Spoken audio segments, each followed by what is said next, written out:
Every mission starts with a person, and every person has a story.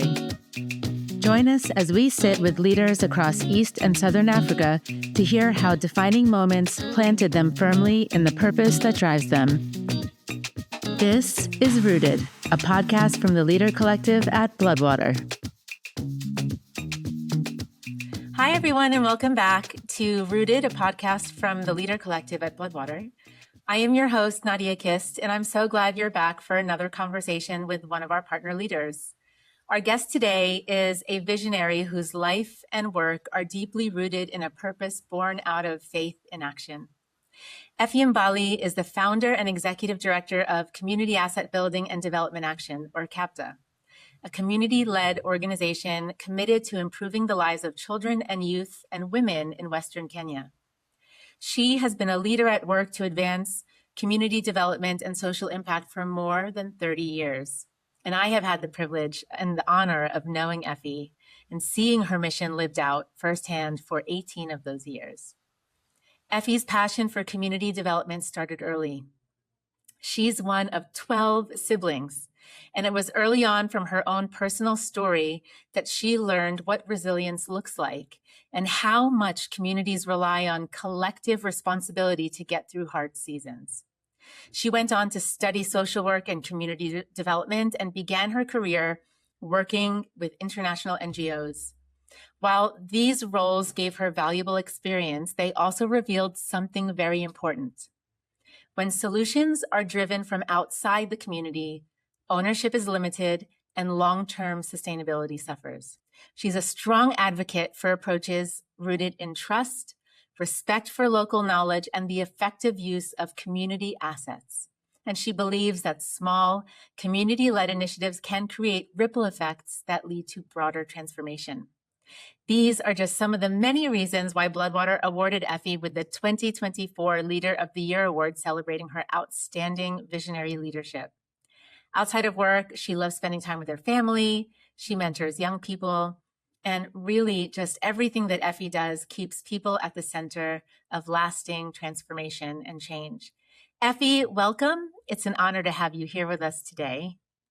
Thank you. Pleasure. And so today we have the honor to have conversation with you and get to know a little bit about who you are. And to understand who you are, we have to know where you come from and what the journey that you have passed through in life has been like. So I'm really grateful that you said yes. And I'm really grateful to be able to hear more about where you find yourself today, but the bigger part of the story of how you arrived here. So feel free to go back as far as you'd like to go. We're just, here to listen. Once more, thank you so much for giving me this opportunity. My name is Ephy Imbali. I was born in a Chekalini location, Lugari sub-county, Kakamega County of Western Province. I am born in a family of 12 siblings who are all alive, born with the parents that are born again. I'm also born again. I love Jesus Christ as my personal savior. So the idea of walking with the Lord began early in my life. So among my siblings, we all went through things as we were young, just growing up. We were born in a very, very poor family. Both my parents were pastors, but poverty was really evident when we were growing up as children. We were not able to meet our basic needs because literally it was difficult for our parents to bring something on table. So we spend more of our time just doing casual work for our neighbors to help our parents get food on the table. But one thing that I really want to appreciate was the fact that we were loved so much with our parents, and that love, gave us peace in our home. As I was growing up, and I would really know that at one point, the only thing that is able to bring us out of this situation that we are in of poverty was actually having a good education. So our parents struggled at least to make sure that the 12 of us we get very good education. Tell me a little bit more about where you first started to sense what your life's work was going to be about. If you can remember, was there a moment or an experience that really kind of seeded this vision that you had, which I know that you shared? It came actually very early to you as a child, that you would be a part of helping build communities to be resilient, more self-sustaining, and thriving. Probably if I can go back a bit, I'm also married. Yeah. I have 3 children, and I'm a grandmother as well. Okay. And so that is part of my family, and they are the people that have supported me all this far. Going to your second question, how it came very clear to me that I needed to get involved in a community development. It was the way I had been brought up in a very poor family, with the challenges that I had gone through, working as a casual labor for neighbors. People had nothing to do with us, because of the poverty that we were facing. So just at an early age, at the age of 10 years, people would ask me, the way you ask children, what do you want to be when you grow up? And for me, what was really a career of helping people at that time, and that people would really notice very, very, very easily, I kept on saying, I want to be a nurse because I want to support people. I want to do something to support people because I don't want people to go through what I've gone through. I don't want people to go through what my parents have gone through, and even my siblings. But then my own father noticed at a very early age that I had a special calling over my life. So by the grace of God, they continued mentoring me, because I was treated as a special child in terms of protecting the calling on my life. And I remember after finishing Form 4, I wanted to really now to get my way, because for me it was very clear. I want to do something to support people. So what am I supposed to do? And I remember, because I didn't know anything about social work, I didn't know anything about community development. So my father and my mother approached one of our relatives, and they talked to her and told her that we sense there is a calling of the Lord on this child. Somehow my father had something in him of knowing the calling of each and every child among the 12 of us. In fact, when you look at all the 12 of us, whatever that we are doing, it is like, my father already knew what we were really called to do. So he went ahead and also visited one of my uncles, and he said that, is there any way that you can be able to help my child? Because she has done her Form 4, I have to take her to college. But then I don't know exactly what college I should take her to. I see that she has passion of supporting people.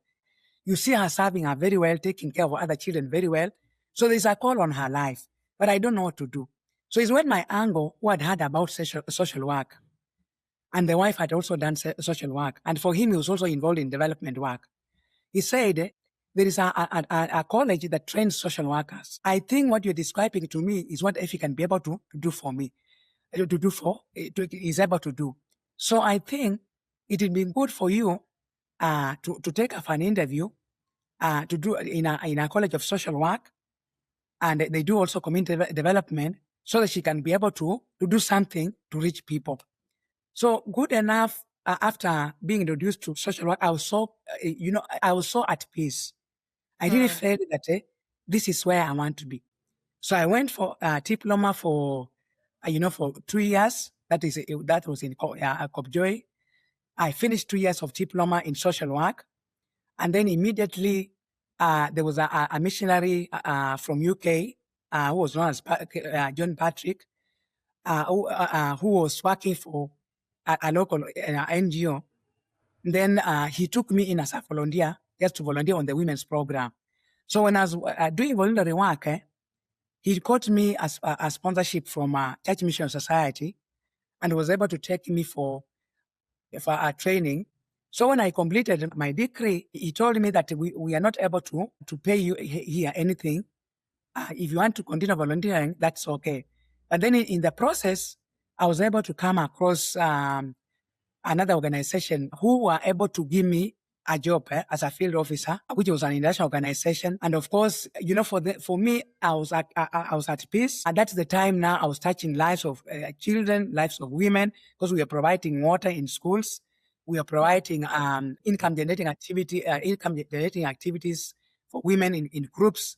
And we were able to empower them economically, socially, and I would see these, women flourish. But then what bothered me most was anytime in these two different organizations, anytime we completed our projects, there was a problem when it came to sustainability. One, we came in with everything, 100% of what they needed. And we handed over. But then when it came to sustainability, you could go there, the portion meal that you gave, it is not working. And they're saying that they want, the organization I was working for to come and repair it. When we provided tanks or even springs, and they would end up saying that we are having a challenge. Can you be able to come and help us? Yeah. So for me, having grown in a rural community, knowing that even at our own level, as much as we were poor, but we had some things. We had land, we had properties, we had chicken. We were having something. So I was like, even when I was being supported, we were able to begin with ourselves first. So do we really need development and that people come in and give us the development, and then we don't own that development, what has been given to us, and we keep on calling these people and telling them, we are having this challenge, can you come and help us? Then those projects will just end up not functioning at all. So this is the time that I thought that it was the right time for me literally to come up with a local organization. And this local organization that literally knows the needs of people, knows that these people, as much as they are low, but they have something that they can contribute to us, their development. It's their own development. This is going to lead to ownership. This is going to lead to sustainability. And if there is anything that happens, these people are able to work on it by themselves. So that is how the idea of community asset building and development action came into existence. And I was supported by my husband when I shared this vision. I was also supported with the two bona fide officials who really came in and supported me in my vision. And they said, we'd want to support you to have something that is actually community-led, community-managed, and and really owning, beginning with the assets that the community already has. And that is how CABDA came into. Yeah. Can you just remind me around what year that was when you started to have this vision for CABDA? That was in the year 2001. So, I began thinking about it when I was working with this second organization. Then it is until 2005 when I registered it. Yeah. That's really powerful. So the reason why I want to highlight that is because we know as like a development community that it is now really important and a point of a much bigger movement to change the way that the bigger approach to international development is being approached, to be more community led. But this is not new, and for you to even have had that vision seeded in 24 years ago is just a very powerful, affirming reality that I just want to give the space to be acknowledged, that it's not a innovation, it's not a response that's happening now because of changes that we're seeing in the global community or funding commitments. This has always been a reality that is known, that communities have existing assets. And I love so much that is in the name of CABDA, community asset building. It's there. It really testifies to this core value that you held at the very beginning of envisioning a way to do this differently and a way to do it for the benefit of communities long after you partner with them. But I do want to also highlight, and if you can tell us a little bit about this one fact about CABDA, and I have bore witness to this when I came to see the work firsthand. I've seen it many times, but in one visit, you took our team to a water point that you and the community collectively built together. So CABDA and the community, that was more than 20 years ago, and it is still there today, and it is still functioning. Can you tell us a little bit about how you have seen that reality, not just with that one water point, but really the fruit of this deep value that leads the way that you partner with communities? Okay, first of all, as I said, the idea of CABDA came into my heart in 2001. I just wanted to establish an organization knows and understands, the community, and knows that their assets within the community, and knows that before any other person comes in, there's a way that people are already solving their problems. So we can only be able to look at getting outside resources after seeing that we are not able to get the resources within the community. We have many assets like stones, sand, unskilled labor, people, retired ones, knowledgeable people within the community. We have churches which can be able to host even trainings. Yeah. So we are not doing this.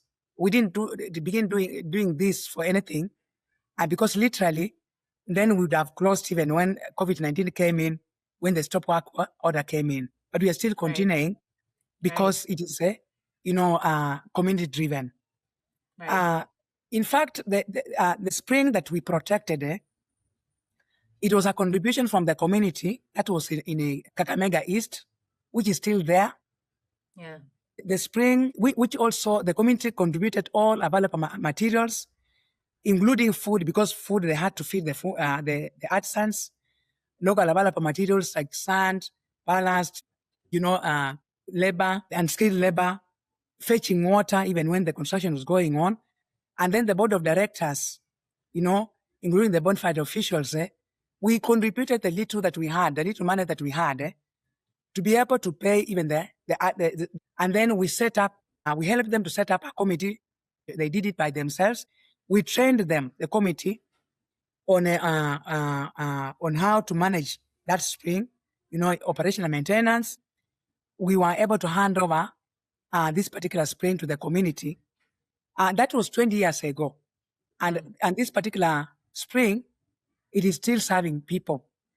Anytime they have any challenge, they sit as a committee, they raise their own money because they already have a kitty and which they raise their own money. They have a treasury.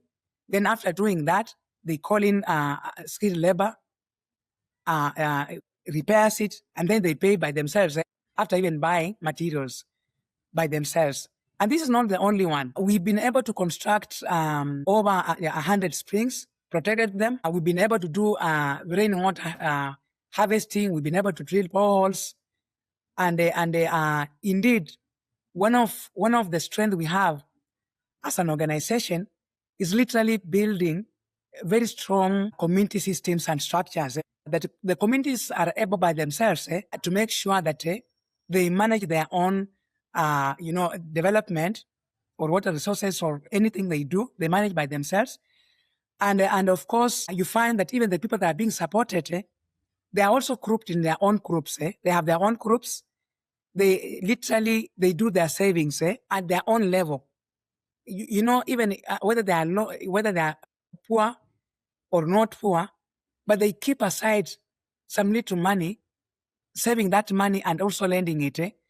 And when they are lending it, the profit they get from there is actually what they keep aside. A part of it they keep aside for the sake of making sure that they do operation and maintenance of wash facilities. But then not that alone. even when it comes to within the community, these particular groups, when their children are not going to school, probably because of challenges, they only also organize their own money, and then they're able to pay basic needs. Then what they're not able to do is where they now approach us, so that we are able to approach also partners to help us. So for us, we want to testify that when a community is funded for their own development, they own it. Yeah. And when they own it, it is easy, for the impact to be realized and sustainability to be seen, and even be preserved, because they will always know this is our own. They will appreciate outside support, but the fact that they contributed to it, they also appreciate the fact that they contributed to it, either their time or money or unskilled labor or local available materials. Thank you. Yeah, that's brilliant. I just want to honor and acknowledge how central this is to your work and how, I know we've already talked about this from day one. It wasn't a learning along the way. It was a reality that you saw and you honored. And I think it has a lot to do with the bigger experience that you had and how much that has shaped you, just like to move through your own challenges as a family and to still know that there are assets, there are things that we have that are very much a part of us becoming a fuller expression of who we were created to be. And I'm just so grateful that that has been something that now you've modeled to not just the communities that you serve in partnership together, but even more so to other organizations in the area. And I know that CABDA has been, you were talking about this investment that you make as an organization to strengthen systems and other existing structures in the community. And part of that is over 46 other local civil society organizations that you have supported to establish groups that help them to build their own assets. Can you share a little bit more about that as well? Yes. We thought that we are actually operating in a wider community, and CABDA is not able to reach every community. And we didn't want to be selfish with the knowledge that we have and the experience that we have.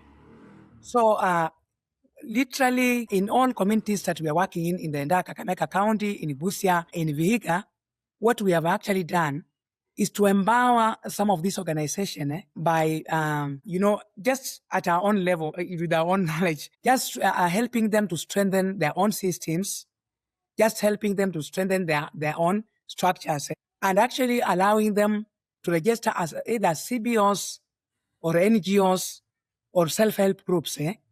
And what we've actually done, literally, we've been able also to make them, they have to have the power of also accessing some other donors, so that collectively, as organizations, we are able to support the needs of people of Kakamega County. So that's so this beautiful.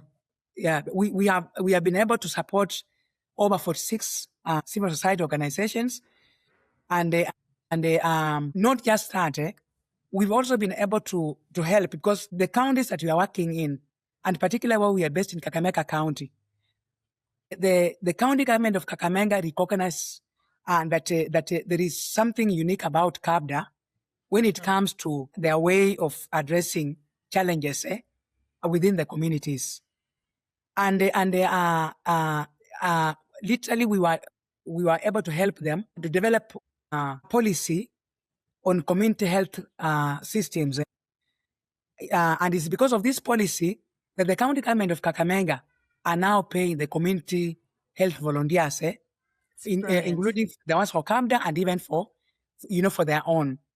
Because they realize that when it comes to really us being hands-on in the community, they recognize us. And they keep on saying that, yes, we have so many organizations that are working in this county, but people know CABDA on the ground.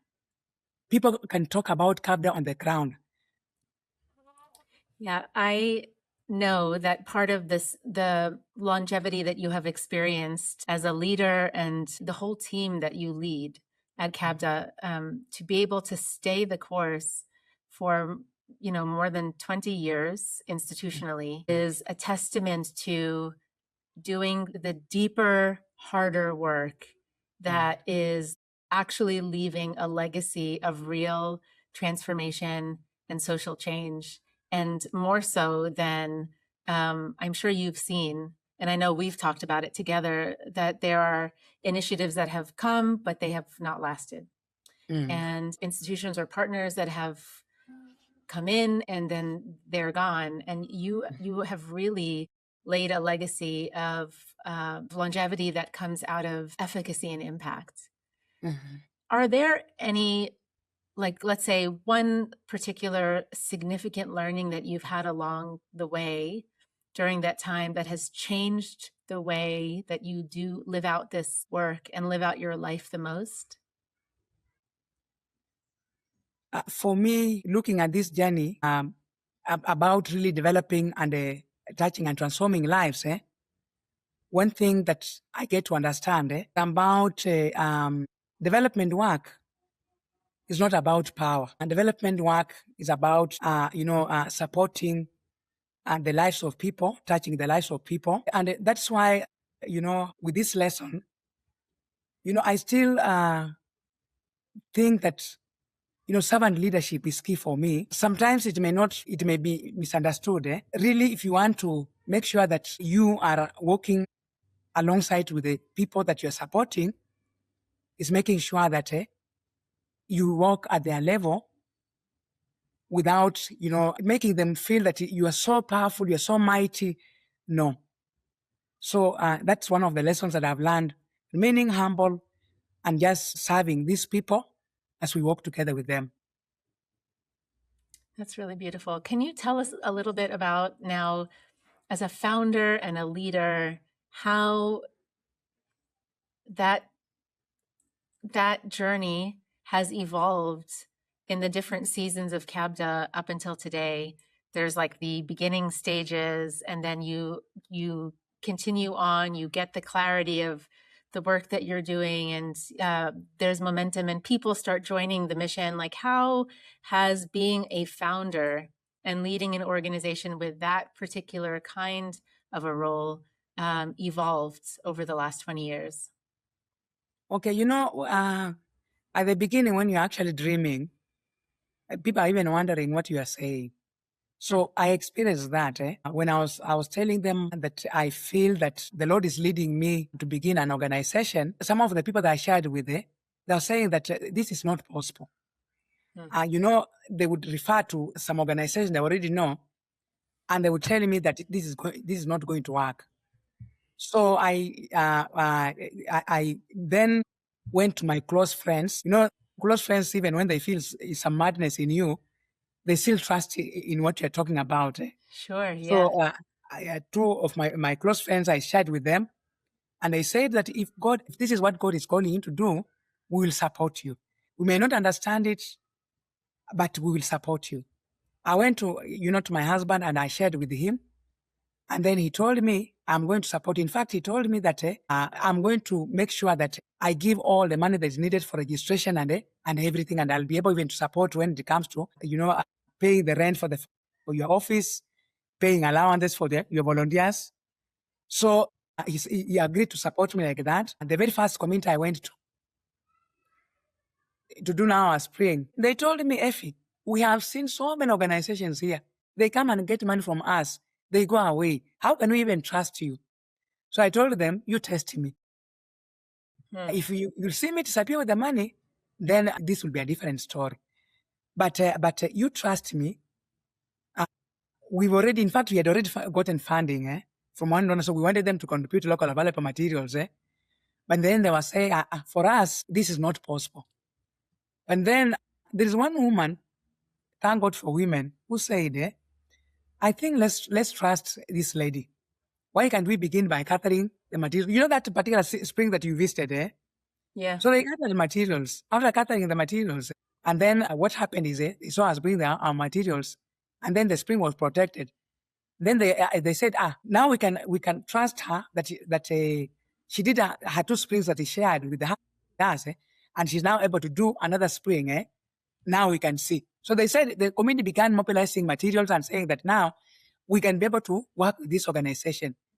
So that is how they just continued slowly by slowly like that. But at the beginning, it was not easy. The beauty of it is the fact that we are an organization that is also gives an accountability. Like when we receive money and we've already involved in the community, we already involved the community in preparing, designing the project and everything. We make sure that the money that we said we are putting this proposal together with them, immediately we receive the money, we get back to them and tell them, we've been able to receive this amount of money and the way you send us, now this is what is going to do. Whether it's supporting school fees, whether it's doing watch facilities, whether it's for economic empowerment, we put everything on table, and we have to involve all the key stakeholders, including the county government, the sub-county government. So that makes us to have trust. So we move from one stage to another every year because of the trust. Yeah, that's so beautiful. The trust the community has with us, and also the trust that the community, the donors have with us, and also the government. Yeah.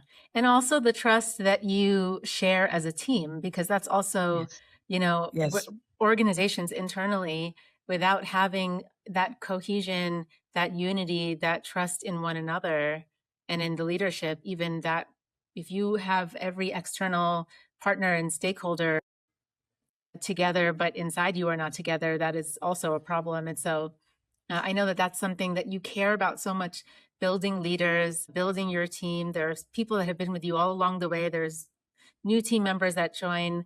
Could you share a little bit about how you have found a rhythm and a way to really prioritize with all of the different competing priorities around you, that you still really cultivate and invest in your team? Okay, I want to say that we have a culture in this organization, and also we have values. And one thing that I have always insisted on the staff that we bring on board, I tell them that the values and the culture is for us to live it. That's good. And I tell them that even before other people trust us outside there, we have to work on ourselves within the organization. We have to be sincere. We have to be honest with one another. We have to be trustworthy. And we do that literally by one thing. We come in very early in the morning at 7. So we pray together. We read the word of God together. We pray together for 1 hour, 1.5 hours. After praying and reading the word of God together, what we do is we take our breakfast together. It's beautiful. So after taking our breakfast together, those who are going in the field go out in the field. Those who are remaining behind remain behind, and we just continue with our works. We also have lunch together. Because this is our way of catching up with one another and bonding with one another. For us is what actually matters. So you'll find that we have so many staffs that began, when they came in as volunteers. For the last, they have been here for the 20 years, and in others, 21 years, because we are celebrating 21 years in April. Others have been here 18 years, others 15 years. So people come in, and somehow they don't want to leave. Yeah, they don't want. I have never known how. They say they literally they are found here to be home. I remember. That's so beautiful. I remember during the COVID-19, that was one of the things that happened to us abruptly like that. Then I told them, please, I have no money to pay you. Since I have no money to pay you, I'm requesting if you can be able to go back home until when we figure out the best way we can be able to get something, then you come back. So they told me, how do you dare send us from home? Do we then leave home just because there is no money? So they said, even if there is COVID-19, we will still stay here. Yes, we may look for jobs because we are young people. We have basic needs to meet, but we don't want to leave our house when the house is on fire. We would rather stay here, pray together, ask the Lord to open doors for funding, because we know this work is the work of God. God knows what is happening. God will provide for us. So there are people that lost their salaries. There are people that had a salary cut. There are some people that had salaries. Then they said, jointly, we'll be contributing some money, our part of our salary, and give to the staff that don't have salaries. Oh, And that's that so is how beautiful. we managed with the COVID-19. And then when it came to stop work order, that was also abruptly, and that was something Yeah. else. Yeah. But we thank God that still we had some staff that were able to be left. Yeah. That's really powerful. Yeah. Maybe just one last question to ask you, because we've talked so much about your experiences past and how they shape today and what you do and how you live today. When you look out at the next 10, maybe even 20 years, what do you see? What is the vision that is ahead for you and for CABDA? So I look at CABDA, being very, very strong in the next 20 years or even so. And the reason why I see CABDA being stronger than even how it is at the moment, one, the mentorship of young people within the organization, who are the staff, literally whom at one point, I'll hand over the mantle to, Uh-huh. For me, I feel that I have already, by the grace of God, laid a foundation. And the foundation I've laid is the fact that communities have their own assets. What we need from outside is what we don't have. But at one point, we are able even to have our own assets. So the fact that we are strengthening communities, the community systems, community structures, helping them to create their own wealth and jobs, helping them to grow their own local economy, it's a very clear indication that in the next 20 years, these communities will still be supporting their own development work. It is a very clear indication that as organizations outside there see local organizations like CABDA, and they have a passion of mentoring them, capacity building them, making sure that they have a strong system, strong structures. With that, as an organization, I still feel that we will still be existing in the next 20 years, and very, very, very strong, very, very strong. If Jesus Christ is not there, the gospel is still continuing. And Jesus Christ said that the poor will always be there. So it is a calling, literally, as for the entire organization, just to continue with the work that God has called us to do, because Christ said that we'll do the things he did and greater things that he did while he was on earth. So there will still be continuity. Amen. Thank you, Ephy. And then I still see, I realize that we will then have a bigger enterprise development company, which will also be generating some income and investing in the life of these people as well. Yeah. That's beautiful. Well, I look forward to seeing all of that come to fruition. It is already at work. Thank you, Ephy, so much for taking time out of your day to have this conversation with me and for all of our guests who are listening. I am so grateful. If I can just reflect on the whole story that you shared, I am so grateful to your father who saw, as you said, saw a calling that was specific to you and protected it and cultivated it. Every person along the way who did the same, every moment that intersected with another voice or another person who poured into you to develop you as a leader and a visionary, and also for you, for your commitment, because every call and invitation that we are given, it's also possible for someone to say no, and you said yes. And your yes is a yes that is every day for 30 plus years. So thank you for your yes. Thank you for your sacrifice. Thank you for your vision. and also to everyone that is a part of CABDA and doing this incredibly transformative work. I think on that note, we can say goodbye until next time and can continue flourishing together in community. And we will see you next time.